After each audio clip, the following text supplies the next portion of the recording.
ઉનાળામાં ઠંડુ fruit salad બનાવવા માટે મેં અહીંયા 1 લીટર જેટલું દૂધ લઈ લીધું છે. તેને ગરમ કરવા મૂકી દીધું છે. થોડું ગરમ થાય એટલે તેની અંદર 1 વાડકી જેટલી ખાંડ ઉમેરી દીધી છે. હવે દૂધને આપણે ધીમા તાપે ગરમ થવા દેવાનું છે. ત્યાં સુધી 3 ચમચી જેટલું કસ્ટર્ડ પાવડરને ઠંડા દૂધની અંદર ઉમેરી તેને બરાબર મિક્સ કરી લીધું છે. હવે આ મિશ્રણને આપણે દૂધની અંદર ઉમેરી દઈશું ને ધીમા તાપે દૂધને ગરમ થવા દઈશું. હવે તેની અંદર થોડો મેં ફૂડ કલર ઉમેરી દીધો છે.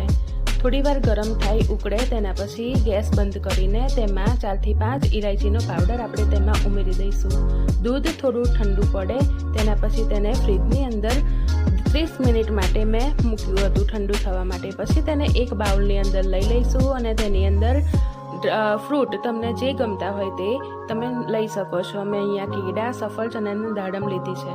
હવે આપણે આ ફ્રૂટ સલાડને એક બાઉલની અંદર લઈ લઈશું.